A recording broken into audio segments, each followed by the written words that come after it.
할렐루야. 오늘 아침 첫 시간을 하나님께 드리며 시작하는 우리 모든 성도님들 축복하며 환영합니다.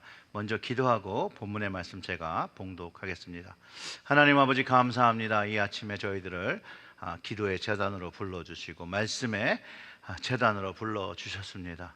이곳에서 다시 한번 하나님의 말씀을 묵상하며 하나님의 말씀을 레마의 말씀으로 가지고 오늘 하루도 승리하는 하나님의 능력으로 빛과 소금의 역할을 감당할 수 있도록 주여 이 시간에 말씀의 은혜를 허락하여 주시옵소서. 이 모든 말씀 우리 구주 예수님의 이름으로 기도드렸습니다. 아멘. 오늘 말씀은 시편 89편 46절부터 52절의 말씀입니다. 여러분들이 가진 그 기쁨의 언덕 책에는 좀 길게 프린트가 됐는데 워낙 말씀이 46절부터 52절의 말씀입니다. 여호와여 언제까지니까 스스로 영원히 숨기시리까 주의 노가 언제까지 불불 듯 하시겠나이까 나의 때가 얼마나 짧은지 기억하소서. 주께서 모든 사람을 어찌 그리 허무하게 창조하셨는지요. 누가 살아서 죽음을 보지 아니하며 자기 영혼을 수월의 권세에서 건지리까. 주여 주의 성실함으로 다윗에게 맹세하신 그 전에 인자하심이 어디 있나이까. 주는 주의 종들이 받는 비방을 기억하소서. 많은 민족의 비방이 내 품에 있사오니 여호와여 이 비방은 주의 원수들이 주의 기름 부은 자의 행동을 비방하는 것이로소이다. 여호와를 영원히 찬송할지어다. 아멘. 아멘. 다윗은요 하나님의 언약을 받은 자로 분명히 그 언약을 믿고 언약을 따랐던 그런 왕이었습니다. 물론 중간에 약간 하나님 앞에 엎어지는 그런 계기도 있었죠. 그럼에도 불구하고 그는 언약을 받은 자로 그 언약을 지키려고 노력했던 하나님이 다윗을 보시기에 그 마음에 합하셨다라고 한 그런 왕이었습니다. 그런데 문제는 이제 그 후손들인 거죠. 그 후손들도 그 하나님의 언약을 알지만 위기 상황을 직면하면서 탄식하고 하나님께 호소합니다. 그래서 시편 저자는 다윗에게 허락하신 하나님의 성실하심과 인자하심이 지금 자신의 세대에서도 이루어지기를 간구하며 언제까지니까 라고 하며 하나님께 간절하게 애타는 마음으로 부르고 있는 것이 오늘 그 안에 담긴 내용입니다. 그런데 이 시를 자칫 잘못 이해하면 마치 괴로움을, 환경 때문에 상황 때문에 괴로움만 토로하는 시편 기자의 어쩌면 불신앙처럼 이해될 수 있습니다. 근데 그렇지는 않습니다. 너무 상황이 절박하기 때문에 힘든 상황 속에서 그래도 붙잡은 것이 하나님을 찾는 것, 그게 믿음이라는 거예요. 그게 신앙의 기본인 거예요.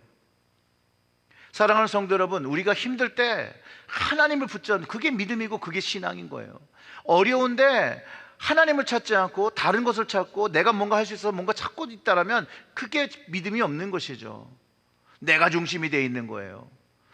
이럴 때는, 이런 어려운 상황이 올 때 하나님을 찾아야 돼요. 여호와여 언제까지니까 스스로 영원히 숨기시리까 주의 노가 언제까지 불붙듯 하시겠나이까. 이거는 하나님의 임재의 부재로 겪는 고통인 거죠. 하나님이 나와 함께 없는 것 같은 것을 느끼니까 그것이 고통스러운 거예요. 마치 그것이 하나님이 숨어 계신 것처럼 보이지 않는 하나님을 위해서 아무런 도움과 위로를 받지 못하는 그의 상태를 말해주는 것이고, 그럴 때 하나님을 다시 바라보고 그 사랑과 그 인자하심을 다시 달라고 얘기하는 것이죠. 이런 붙잡음은 예수님께서 십자가에서 하나님의 임재의 부재를 경험할 때 나의 하나님 어찌하여 나를 버리시나이까 라고 절규하신 것과 비슷하다고 여러분 이해하시면 됩니다. 예수님이 믿음이 없어서 그러신 것이 아니죠. 영적 교류가 단절된 적이 없던 주님이 하나님의 임재가 끊어지는, 십자가를 때 그 끊어질 때 절규하시며 하나님을 붙잡은 것이죠. 그럴 때 하나님을 붙잡고 십자가를 감당하셨다라는 것이에요. 하나님의 임재를 느끼지 못할 때 주님도 절규하셨고, 하나님의 임재를 경험할 때는 거기에는 하나님의 기쁨과 평안이 있었다라는 것이죠. 하나님께서 예수님께 진노하신 것이 아니래요. 우리도 믿음 생활 잘하다가 어려움을 당할 때가 있습니다. 그럴 때 항상 먼저 자기 믿음을 돌아보아야 합니다. 내가 하나님 앞에 잘못한 것이 없는지 돌아보고 회개할 때 하나님의 도우심과 구원을 경험하게 되는 것입니다. 하나님의 임재를 경험하지 못하고 주시는 은혜를 경험하지 못할 때 우리의 믿음 생활은 답답해지고 갈급해지고 메말라가는 것이에요. 그때 다른 것으로 뭔가 그 허전한 마음을 채우는 것이 아니라 하나님을 찾아야 되고 하나님께 부르짖어야 된다는 거예요. 그래서 회개로 나아가고 용서를 구하며 다시 하나님의 임재와 은혜를 체험해야 된다는 것이죠. 저자 역시 자신의 죄와 이스라엘의 죄로 인하여 불처럼 타오르는 진노가 임한 것을 이야기하고, 그래서 하나님의 임재에 목말라하며 갈급해한다라고 고백을 합니다. 유다 왕국이 처한 현실, 적국의 침략, 이것이 하나님의 부재 안에서 일어났고 하나님의 진노로, 불타는 진노로 받고 있는 것이라고 고백하면서 그가 돌이킴을 얘기하고 회개를 말하고 있는 것입니다. 철저한 회개만이 하나님 앞에 드려질 때, 정직하게 그 모습을 하나님께 아뢰을 때 하나님께서 다시 함께 하시고 그 약속을 기억하시며 그의 백성들을 구원하셨다는 것을 우리는 성경을 통해서 발견할 수 있습니다. 자, 이 시편 기자의 이야기 들어보시죠. 나의 때가 얼마나 짧은지 기억하소서. 주께서 모든 사람을 어찌 그리 허무하게 창조하셨는지요. 누가 살아서 죽음을 보지 아니하고 자기 영혼을 수월의 권세에서 건지리이까. 하나님만이 하실 수 있다는 거죠. 지금 이 모든 상황 속에서 우리를 구원하실 일은 하나님밖에 없다라는 거예요. 근데 그 이유가 하나님의 약속을 지키지 못하고 죄진 상황에, 약속의 땅에 침범하는 상황이 만들어졌다고. 그 모든 잘못이 자기들에게 있다는 거예요. 그러면서 이 상황을 구원으로 이끌어 주실 분 하나님만 해결해 주시다고 고백하는 것이죠. 이처럼 죄의 회개만이 하나님의 구원과 긍휼을 얻는 방법입니다. 허무하게 창조하셨다는 말은 이런 비참한 상황에서 구원받아야 할 가치 있는 삶이라는 거죠.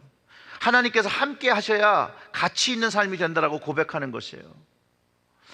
그들이 누리고 있던 그 삶은 가치 없는 삶이 되어버렸다는 거예요.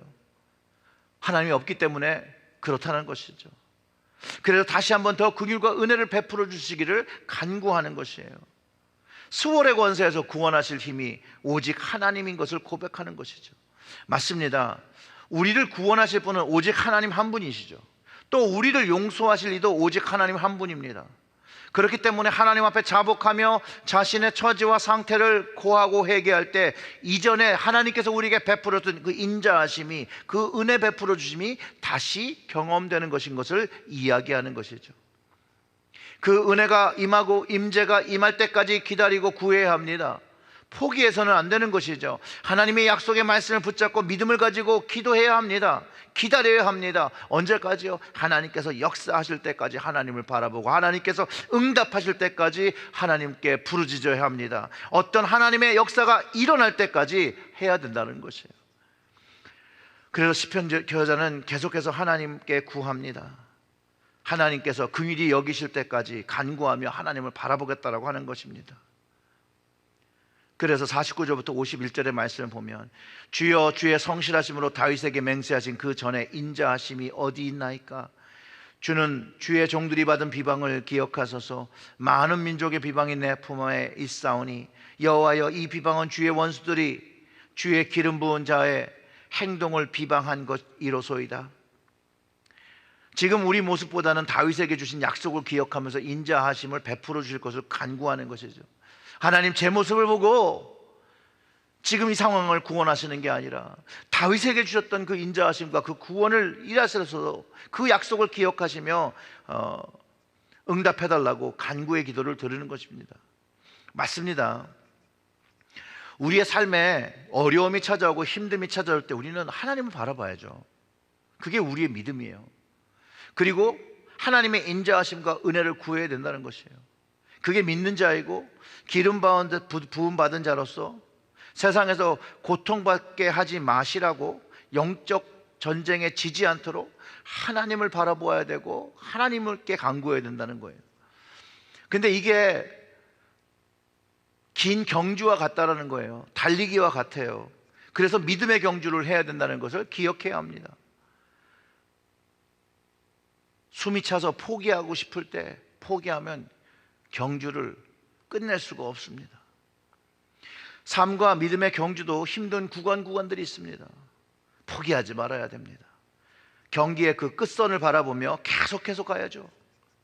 그것이 하나님을 바라봄이 동일해야 된다는 거예요. 하나님을 바라봄과 동일해야 돼요. 이 경주가요. 경주를 시작하면요, 그 결승선이 보이지 않습니다. 하나님이 내 인생에서 보이지 않을 때가 있습니다. 그때 보일 때까지 나아가는 것이에요. 보일 때까지 가까이 가는 것이에요. 우리의 성경 말씀에 하나님을 가까이 하라, 그리하면 너희를 가까이 하시리라는 말씀이 있습니다. 그 말씀을 믿고 하나님이 보이지 않는다라고 할 때 보일 때까지 하나님께 나아가야 되는 것이에요. 그래서 기도의 자리를 세워야 되는 거고 말씀의 자리를 세워야 되는 것이에요. 응답을 기다리는 것, 바로 하나님께 더 가까이 나가 하나님께서 가까이 하시는 역사와 응답의 역사를 경험하는 것이에요. 그러면 믿음의 경주의 그 결승선에 도달하는 것이죠. 그리고 그 믿음의 경주의 결승선에서 하나님을 만나고 하나님의 그 구원하심을 경험하면 우리의 입술이 52절의 말씀처럼 여호와를 영원히 찬송할지어다, 아멘 아멘, 이렇게 고백하게 되는 것이에요. 찬송의 고백이 흘러 넘치게 되는 것입니다. 찬송의 고백이 넘칠 때까지 여러분 하나님을 바라보시고 가까이 나가는 기다림의 시간을 꼭 보내야 합니다. 사랑하는 성도 여러분, 하나님의 응답이 없습니까? 그러면 응답의 기다림의 시간으로 하나님을 바라보고 가까이 나가는 것을 간청하며 기도하시고 찬송의 자리에서 하나님의 응답을 경험하시기를 주님의 이름으로 축원합니다. 다 같이 기도드리겠습니다. 하나님 아버지, 감사합니다. 우리를 자녀 삼아 주시고 우리를 하나님의 나라로 이끌어 주시는데, 하나님, 때때마다 우리의 삶의 어려움으로 하나님이 보이지 아니하고 하나님이 없는 것처럼 느껴질 때가 있습니다. 그때 믿음을 주셔서 주님 계신 그 결승선, 그곳까지 포기하지 아니하고 걸어갈 수 있도록, 하나님께로 더 가까이 나가며 하나님을 만날 수 있도록 저희들의 연약한 심령에 믿음을 세워주시고 성령으로 도와주셔서 오늘도 하나님만을 바라보고 하나님께 기도드리는 그 인내의 자리를 섬길 수 있도록 주여 저희들의 기도의 자리를 축복하여 주시옵소서. 이 모든 말씀 우리 구주 예수님의 이름으로 기도드렸습니다. 아멘.